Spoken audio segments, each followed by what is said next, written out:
A family is at home sleeping when Chicago police forced them into the cold at gunpoint with their hands up. It was another raid where young children were traumatized, and as CBS 2 investigator Dave Savini uncovered, one of them, an 8-year-old, was even handcuffed. What were they saying? Come out with your hands up. Dominique Wilson says she feared one wrong move and any one of her children might have been shot. I was very, very, very scared, nervous. It was early morning on a school day when she and her children woke up to a swarm of officers. They had their guns pointed at me and my children. Police yelling over a bullhorn for them to get out of their home. And you came all the way out here? All the way out. They say walk, keep your hands up, walk. So you were surrounded by police right Surrounded by police right now with rifles pointed at us. Then she says those assault rifles held by SWAT officers followed their every move. The rifles are pointed at us as we walking. Royal Wilson, the child at the back of the line, says they were all crying, especially his little sister. I was worried about my sister most because she only 6 years old. And things were about to get worse. They say turn, turn, turn.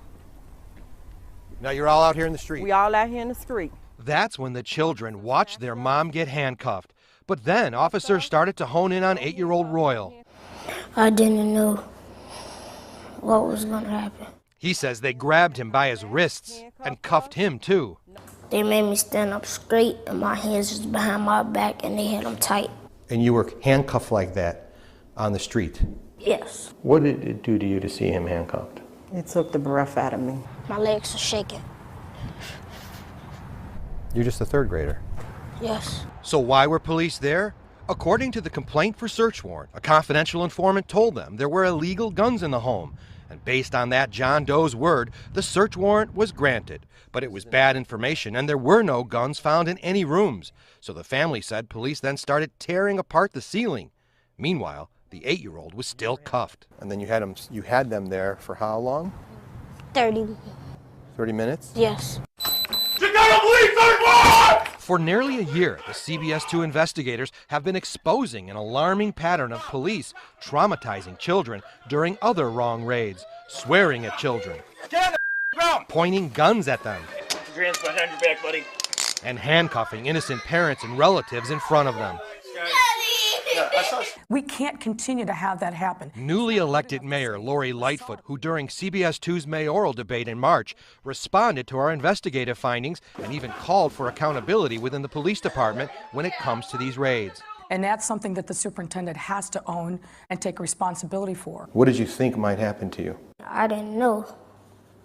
I was just scared. And around the same time the third grader was being cuffed, the city of Chicago was settling a lawsuit related to another innocent young boy. He's scared. It happened last year. He was just 10 years old and was so scared he urinated in his pants. They making him pee on himself. They just have a modus operandi where they come on with excessive force from the very beginning. It's a strategy. Al Hofeld Jr. is planning to file a lawsuit against the city on behalf of the Wilson family. It's his 5th case involving Chicago police raiding a home where children had guns pointed at them and are now suffering from trauma. Hopefully you're showing the public the need for meaningful reform and retraining and new policy.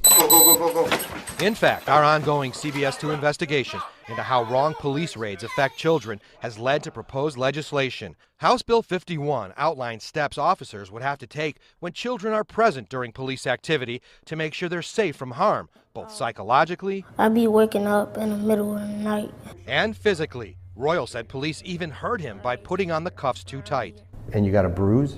Yeah, I had a bruise Where? right here around my wrist. The family said police waited a half hour to remove his cuffs and then released all of the children to a relative.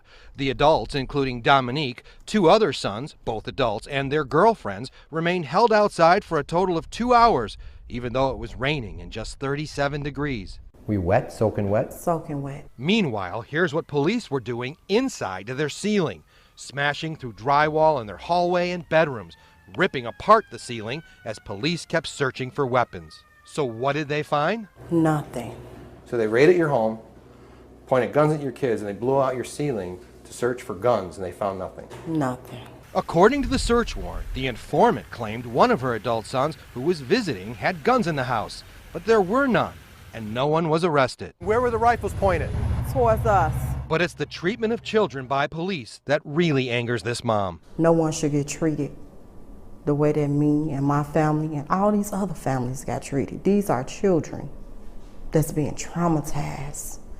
Superintendent Johnson has declined our repeated requests for an interview. Chicago police say it is not CPD protocol to handcuff children. Initially, they say they did not know the age of the child, and once the age of the child was determined, handcuffs were removed.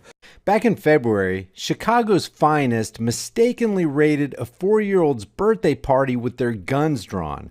The child's family filed a federal lawsuit against the Chicago Police Department, alleging cops mistakenly raided their apartment on February 10th, looking for a man who hadn't lived there for several years. The 4-year-old's mother, Stephanie Burris, said officers knocked down the door during her son TJ's birthday party, pointed their guns at her family members, and for good measure destroyed the birthday cake. Who even does that? Hey, Dad, remember that one birthday where the cops knocked down the front door, put everybody's life in danger, and assaulted my birthday cake? Yeah, son. Those were the days, huh? In the most recent lawsuit stemming from violent police negligence, an innocent family was terrorized, a child handcuffed, and police used explosives to literally blow holes in their home to search it. On March 15th, Alberta Wilson says Chicago police woke her up along with her 4 children as cops forced their way into her home. It was below freezing outside with ice on the ground, and despite this fact, the entire family was forced from the home and made to stand in the freezing rain. Thinking he was a threat, cops even handcuffed Wilson's 8-year-old son, Royal, who was also forced to stand in the freezing cold. The emotion remains raw for Alberta Wilson when reliving a Chicago police morning raid on her Southside home, one that left her home damaged and her children traumatized, especially 8-year-old Royal, who was handcuffed by 7 district police officers. Hey, Willie, go handcuff that kid over there. He looks real close to be getting ready to jeopardize our lives, and I'm really starting to fear for our safety. Oh, God. They're afraid to go to the washroom. They're afraid to sleep by themselves. They very nervous and jumpy. Good job, Chicago PD. Way to give little kids PTSDs for the rest of their lives.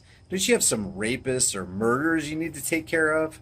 Wilson and her family were awakened by police at 6 a.m. on March 15th. Executing a search warrant with information an assault rifle was in the home and may have belonged to one of Wilson's older sons. Oh my God, assault rifles might be in that home. We don't need there to be assault rifles in people's homes. It might jeopardize their lives. Police ordered the mom and her family outside. She says they pointed assault weapons at all of them, including her 3 younger children, ages 6, 8, and 9. And what's the natural remedy to the possibility of the existence of assault weapons in the home? Well, you get a bunch of armored up guys armed with assault weapons and start pointing them in the faces of little kids, naturally. The adults were handcuffed, so was Royal, who remained that way for 45 minutes in the freezing rain while Wilson begged officers to release her young son. He was crying, complaining the handcuffs are too tight. He felt lightheaded, like he's about to fall. And I had to reassure him, God is not going to let anything happen to us. Too late. Armed thugs already showed up and broke down your door at 6 in the morning and shoved rifles in your faces. I'm surprised nobody died. Police removed Royal's cuffs when a sergeant arrived on the scene. Meantime, Wilson and others remain handcuffed for several hours while officers ransacked their home, including ripping portions of the ceiling. This is called criminal activity by cop. Let's not euphemize this. If armed intruders broke into a cop's house, he'd be looking high and low to bring those thugs to justice. A gun was never found. No one was arrested. Wilson says the officers never apologized. Chicago police officers behave as if our children of color and their trauma is collateral damage. Let's not make this a racial thing. This is a human being thing. Humans with badges and costumes think that they have more rights than the humans they're victimizing. The bottom line is not about the color of anybody's skin. It's about the immorality that's taking place day after day. Today, Wilson and her children filed a federal civil rights lawsuit against the Chicago Police Department. CPD says it's not protocol to handcuff children. The department says at the time, officers did not know Royal's age. How old do you think he is, Sarge? I don't know. He looks 21 to me. Handcuff him. I'm starting to get real scared here. I mean, guys, our lives are in jeopardy. Handcuff that kid or something. What a bunch of BS. Didn't know the kid's age? Let me ask you this. How old do you think he was? We're not perfect, but we do try to ensure that those types of things don't occur. So I'll look into it, and if someone has to be held accountable, then we'll do that. Give me a break, Eddie. You're the superintendent of the entire Chicago PD. Make a phone call, get the body cam footage, go over it with the family and some news crews, and really get to the bottom of what actually happened. Don't just talk about it and tell us what you're going to do. While there are no arrests, police say the target of the search warrant was on the scene, but Alberta Wilson's attorney says the soundest search warrant in the world is no excuse for handcuffing an 8-year-old. And he's calling on the department to adopt some policies when using force in front of children. Now, I'm no psychologist, but it seems to me that if this really went down like they say it did, those kids are never going to look at cops the same ever again. And that might be a good thing. If it's one thing we know about power-hungry authoritarians, it's that you absolutely cannot trust them.